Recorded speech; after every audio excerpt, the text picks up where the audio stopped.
Assalamualaikum warahmatullahi wabarakatuh. Bagaimana kabarnya hari ini anak-anak? Semoga kalian sehat selalu ya.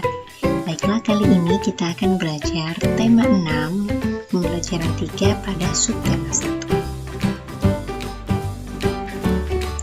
1. Tujuan pembelajaran hari ini yang pertama, mengidentifikasi perilaku positif masyarakat yang merupakan wujud proklamasi kemerdekaan dalam kehidupan sehari-hari.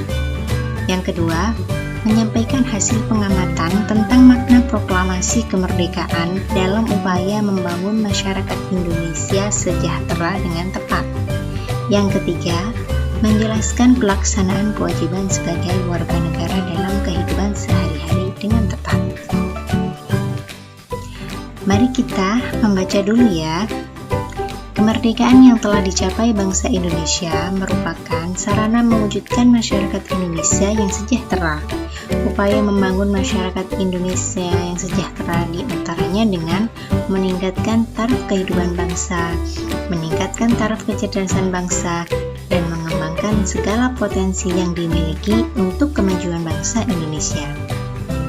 Hingga saat ini upaya-upaya tersebut masih terus dilaksanakan meskipun Indonesia sudah merdeka cukup lama.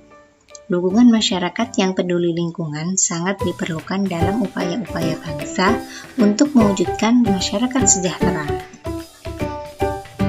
Mari kita perhatikan gambar-gambar berikut. Yang pertama, gambar siswa SD atau MI yang sedang belajar. Yang kedua, siswa SMP atau MTS yang sedang mengerjakan praktek. Yang ketiga, gambar siswa SMA tingkat SMPA sedang berdiskusi. Nah, pada gambar-gambar di atas menunjukkan pelajar-pelajar Indonesia sedang belajar dengan bersungguh-sungguh.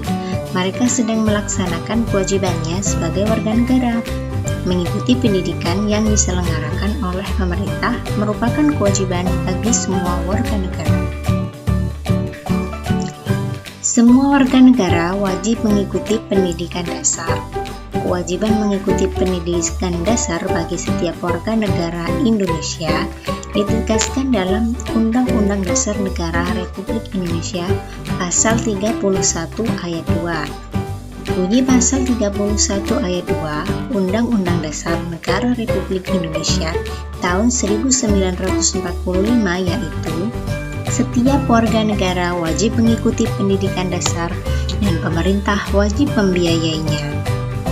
Mewajibkan warga negara untuk mengikuti pendidikan dasar 9 tahun merupakan satu di antara upaya pemerintah untuk memperbaiki pendidikan di negara kita. Pemerintah menginginkan tingkat kecerdasan bangsa ini semakin meningkat. Upaya pemerintah yang lain sebagai contoh memperbaiki fasilitas pendidikan, misalnya memperbaiki gedung-gedung sekolah yang rusak, memberikan bantuan buku gratis, dan menyediakan pengajar-pengajar atau guru yang profesional. Nah, mari kita pikirkan lagi, apa masyarakat di lingkungan tempat tinggalmu peduli dengan pendidikan warganya? Mari kita mengamati gambar berikut. Di situ ada papan pengumuman pukul 18.30 sampai 21 merupakan jam belajar bagi warga. Berarti semua warganya diwajibkan belajar pada jam tersebut. Baik itu orang dewasa atau anak-anak. Kewajiban orang dewasa atau orang tuanya mendampingi anak-anaknya untuk belajar. Nah, berarti suasana kampung tersebut menerapkan peraturan jam belajar bagi warganya. Hal tersebut merupakan perilaku positif masyarakat yang merupakan wujud makna proklamasi kemerdekaan dalam kehidupan sehari-hari. Program pemerintah untuk meningkatkan tingkat kecerdasan bangsa sangat membutuhkan peran serta atau dukungan dari warga masyarakat. Tanpa adanya dukungan dari warga masyarakat, pemerintah akan sulit mewujudkan programnya. Menggalakkan jam belajar masyarakat merupakan bentuk dukungan warga masyarakat dalam meningkatkan kecerdasan bangsa. Kewajibanmu dalam kehidupan sehari-hari tidak hanya mengikuti pendidikan dasar, masih banyak kewajibanmu lainnya seperti mematuhi nasihat orang tua dan guru, mematuhi peraturan di rumah dan di sekolah, serta melaksanakan tugas piket kelas sesuai pembagian. Masih banyak contoh kewajiban lainnya. Mari kita berdiskusi ya. Yang pertama, apakah yang dimaksud dengan kewajiban? Apakah kalian sudah tahu?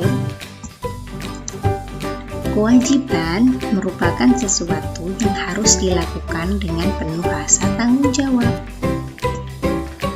Yang kedua, apa kewajibanmu sebagai seorang siswa di lingkungan sekolahmu? Tentunya ada banyak ya. Yang pertama, menjaga nama baik sekolah, guru maupun pelajar lainnya, baik di lingkungan sekolah maupun di luar sekolah. Yang kedua, menghormati guru dan saling menghargai teman. Yang ketiga, memakai seragam sekolah sesuai dengan jadwal yang telah ditentukan. 4. Mengikuti seluruh kegiatan di sekolah. 5. Bertanggung jawab atas kebersihan, keamanan, dan ketertiban sekolah. Itulah kewajiban seorang siswa di lingkungan sekolah. Selanjutnya, apakah kewajibanmu sebagai seorang siswa di rumah? Yang pertama, mematuhi nasihat kedua orang tua. Yang kedua, menjalankan perintah agama. Yang ketiga, menjaga kebersihan rumah. 4. Menghormati dan menghargai anggota keluarga yang lain. 5. Membantu orang tua. Itu adalah kewajibanmu sebagai seorang siswa di rumah. Dan yang terakhir, belajar. Tentu saja, sebagai seorang siswa kita harus rajin belajar. Lalu, bagaimanakah sikapmu terhadap kewajiban yang kamu miliki? Tentunya kita harus apa? Ya, kita harus selalu berusaha untuk melaksanakan kewajiban yang harus aku lakukan, serta menerimanya dengan penuh rasa tanggung jawab. Baiklah, setelah kita mengetahui apa saja kewajiban di sekolah, di rumah, dan bagaimana tanggung jawab kita terhadap kewajiban, mari kita baca dulu teks berikut ya. Bangsa Indonesia harus menyadari betapa mulia dan terpujinya perjuangan para pahlawan. Para pahlawan dengan gigih memperjuangkan kemerdekaan untuk lepas dari belenggu penjajah. Pengorbanan diri sebagai pahlawan bangsa dalam mencapai suatu kemerdekaan merupakan wujud tekad yang kuat dalam menentang penjajahan di muka bumi ini. Kemerdekaan Indonesia merupakan anugerah Tuhan Yang Maha Esa yang harus disyukuri. Oleh karena itu, kemerdekaan yang telah diperjuangkan para pahlawan tidak boleh disia-siakan. Kemerdekaan harus dipertahankan serta diwujudkan dalam tindakan nyata guna mencapai tujuan nasional. Perilaku positif terhadap makna proklamasi kemerdekaan berarti menghargai perjuangan para pahlawan bangsa. Penghargaan terhadap para pejuang bangsa serta para pahlawan bangsa dapat ditunjukkan dengan berbagai upaya untuk mengisi kemerdekaan guna tercapainya tujuan nasional bangsa Indonesia. Berikut ini apa saja upaya yang dapat dilakukan untuk mengisi kemerdekaan. Yang pertama, kita harus rajin beribadah sesuai agama. Kalau kita muslim berarti kita harus rajin sholat, mengaji, dan sebagainya. Yang kedua, kita harus saling menghormati antar sesama. Yang ketiga, ikut berpartisipasi aktif dalam kegiatan yang ada di masyarakat. Yang keempat, belajar dengan rajin dan giat.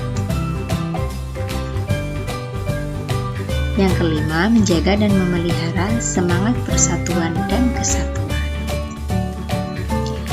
Baiklah, itu tadi materi yang bisa Bunda sampaikan hari ini. Semoga bermanfaat. Untuk tugas-tugasnya nanti akan dikirimkan melalui grup WhatsApp. Tunggu ya. Dan jangan lupa dipelajari bukunya dan belajar yang rajin. Terima kasih. Wassalamualaikum warahmatullahi wabarakatuh.